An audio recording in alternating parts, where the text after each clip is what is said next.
The road to the 2026 Kentucky Derby continues, and the next stop is the fairgrounds in New Orleans. It's the Gun Runner, 8 horses, 1 mile and a 16th, 10 Kentucky Derby points on the line.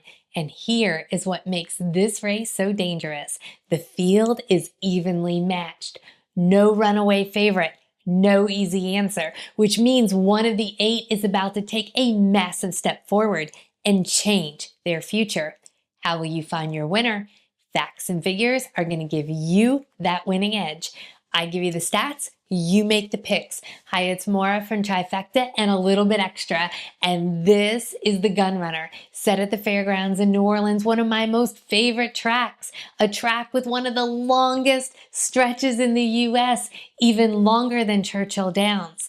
And with this race being that competitive, the track, stretch, and pace setup may play a bigger role than you think. But before we get into the contenders, let me just start by saying this. Horse betting is not legal in every state, so if you're betting, make sure it's legal. Now on to the contenders. We're going to start with Mesquite, the deep closer with a question mark. Trained by Cherie DeVaux, he'll be ridden by Jose Ortiz. Now Mesquite has a habit. When the gates open, he drops all the way to the back.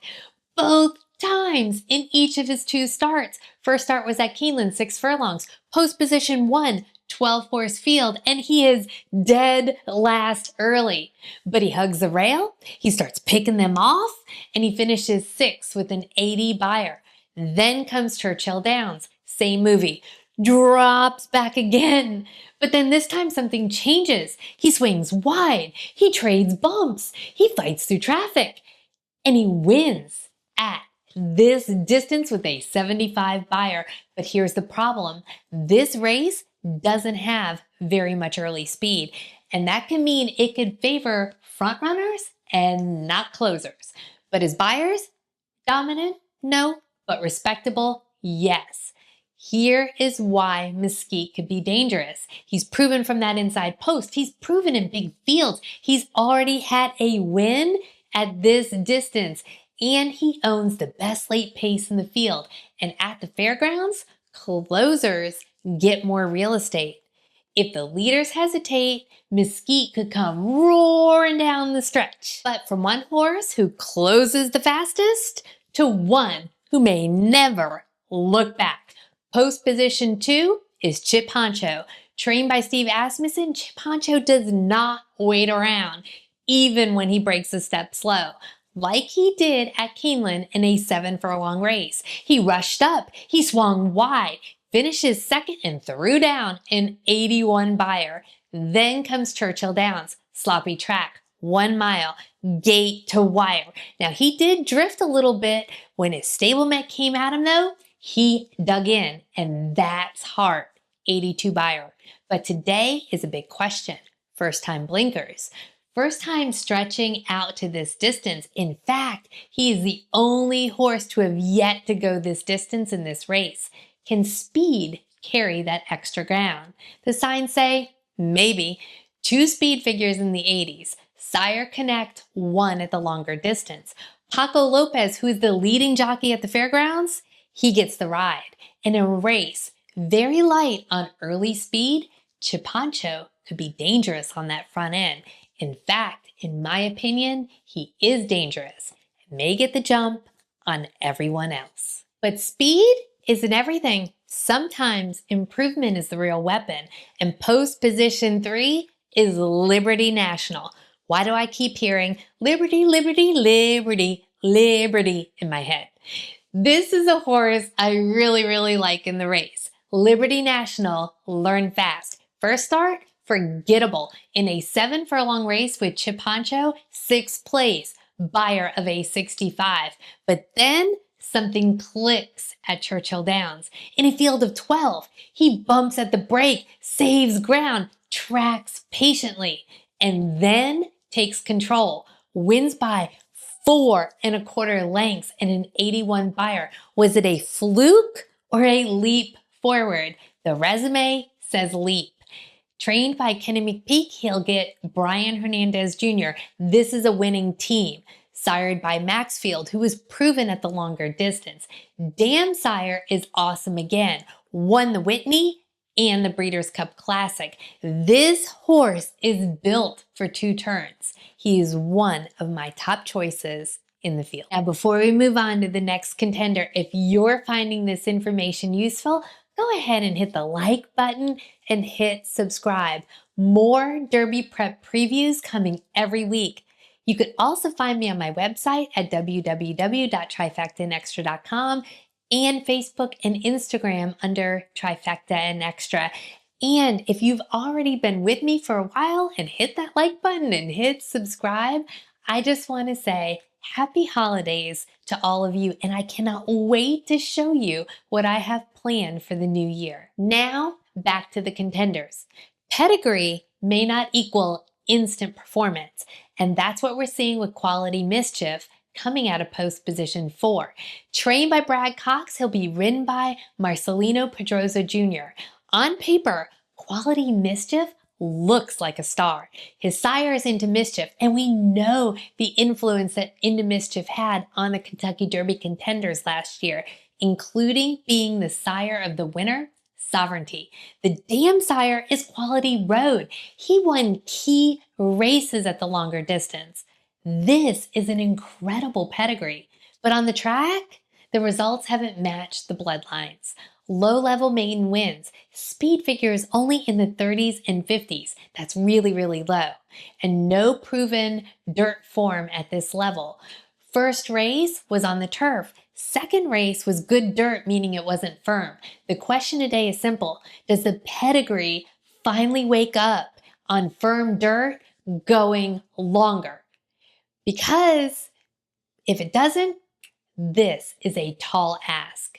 For me, he really has to prove himself before I can back him. So for me personally, he'll be a pass. Now let's talk about a horse who's been winning, even if the competition raises eyebrows. Coming out of post position 5 is the Ohio powerhouse, and I said it, Ohio, crown the Buckeye. And he knows one thing, how to win. 3 starts with 2 wins. In fact, he's the only horse in this field to have more than 1 win. And he has a place, so always in the exacta. When he wins, he either goes gate to wire or he gets that lead early and dominates. One win was a 12-length gate to wire blowout. The other he won by 4 lengths. 84 Beyer at this distance last time out. But here's the catch. Every race has been against Ohio bred company, and today we have open stakes competition. Still, don't dismiss him. His speed figures say he belongs. The pace scenario does favor frontrunners. He's trained by Mike Maker and gets Jarrett Lovebury in the irons, and he won this race last year.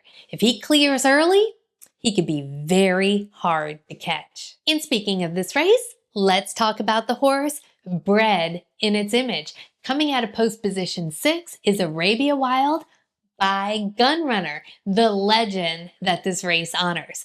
Trained by Brad Cox, he'll be ridden by Axel Concepcion. Now, he has already won here and also at this distance, but that win came in a modest maiden race, and the speed figure was only a 60 Beyer. This is a big jump required today.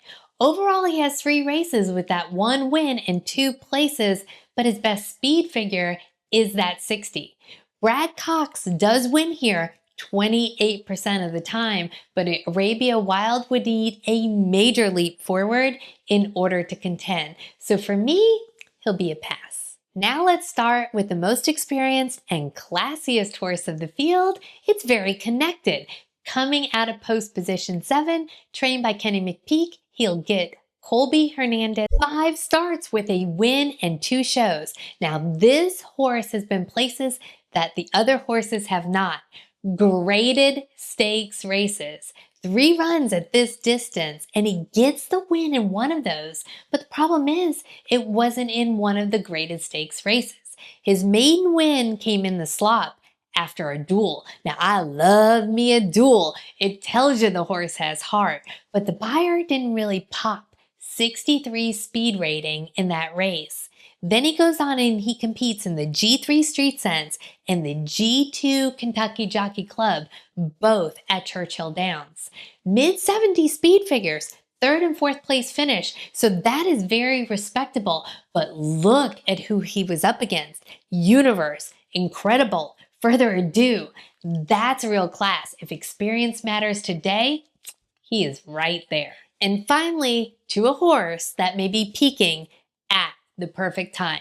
Coming out of post position 8 is Mr. Punch. Trained by Brad Cox, he'll be ridden by Luis Saez. Now ignore that turf debut.